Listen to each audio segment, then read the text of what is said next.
Writing dialogue really makes your story come alive, and it really helps you to explain who the characters are in your story and that the characters come alive. Dialogue is new for a lot of you, so it's really important that you watch and review all of the different steps. If you were out that day or if you're confused, I have lots of different ways for you to learn about this in classwork. The first one is how to write dialogue, and it's a YouTube video and it's about 2 minutes long. So if you're confused about dialogue, the first place you should go is here. How to use dialogue in a story. It says posted February 19th, and it's all right here for you. You can watch this little video and it will help you and give you a good start. From there, if you were in class, you remember that we did something called a dialogue stretch. I'm going to open that up for you now so that you can see what dialogue stretch looks like. So dialogue stretch is a way of taking a paragraph, and this is a very well-written paragraph, but turning it into something with dialogue. So with who and she and so on and so forth, people talking to each other over here. So I'm going to read you the short, very well-written paragraph, and it says, Shemeka decided that she really deserved an allowance. She had never gotten one, and lots of her friends did.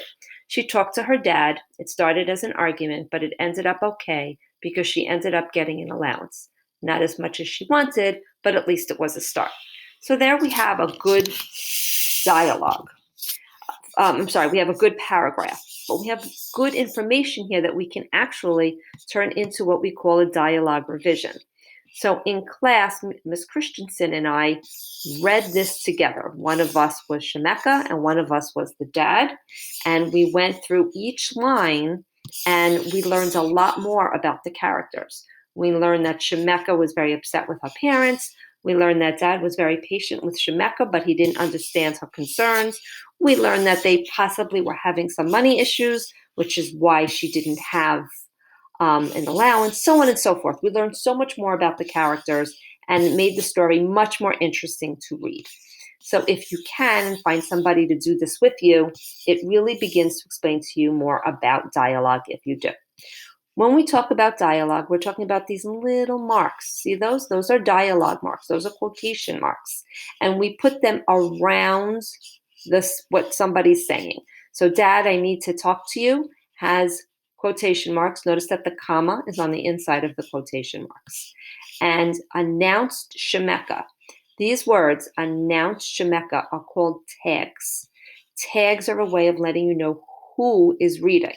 So you'll see here, you know it's dad answering her because in a dialogue or in a conversation, one person speaks and the next person answers, right? But you'll see here's another tag, responded dad, okay? Shemeka yelled. Now notice it doesn't always say said. We change the words around so that we really understand the frustration, the happiness, everything about the characters. And as we go along, you will see that there are lots of different ones in this little revision. So my next suggestion to you is to read over this so that you, or find somebody to read it with you, would be even better. And it's a good way for you to learn more about dialogue. I think one of the students in my class said to me, it makes it seem more real. And yes, dialogue does that to a story. When you build up characters and get to know them, it does feel real. So that's the second step in learning about dialogue. Next, I posted my realistic fiction, the one we've been working on. This is the exemplary, the example of what I want you to do.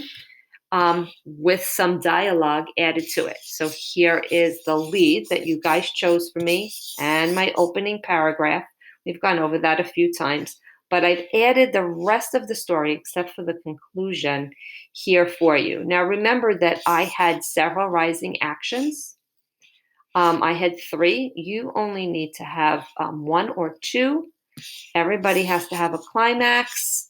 And then I had 2 falling actions. You only needed to have 1.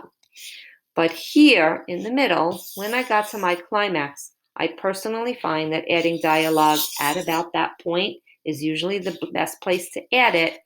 I underlined the sentences that I wanted to turn into dialogue. So it said everyone was getting heated and annoyed after all. It had been a very long day. After about an hour of all of them offering ideas and nothing worked, Rob asked others at the campsite to help them. Okay, so there was no dialogue there. So I turned it into dialogue. Rob stated, I am sure that it is easy to hook up water and electricity. I see the pipe, so I'm just going to get it done. Sal replied, let's watch a YouTube video and figure it out. Maria and Ellen looked at them puzzled. After they struggled for a bit, Maria had enough of the silliness. Rob and Sal, why don't you just ask for help? There are many campers here that have done this before, and I'm sure they will be happy to help you. Ellen reluctantly continued to support Maria's advice. Yes, this way we can just get it done and enjoy our day. So I took that one sentence, didn't do very much, just added a little bit. When I'm looking for dialogue, I'm usually looking for 3 back and forth. So one person says something, the other person answers. One person says something, the other person answers. One person says something, the other person answers. Right? And you have 3. Okay. I could have put it in lots of different places, but that I thought was the best example that I can come up with in this. So here is an example of dialogue. So you have several examples in classwork of how you use dialogue in a story. Your job today is to go into where it says student realistic fiction. You need to open up your piece of writing and you need to continue writing the rest of your story. Your rising action or actions, your climax and your falling action. You don't need to do your conclusion just yet, but you do need to do the rest. And as you're writing, you need to find a spot where you really think you can take your story and turn it into dialogue and put some in. So that's going to be your job for the next 2 days. You're going to be finishing writing and you're going to be adding dialogue. If you have any more questions, please feel free to ask them.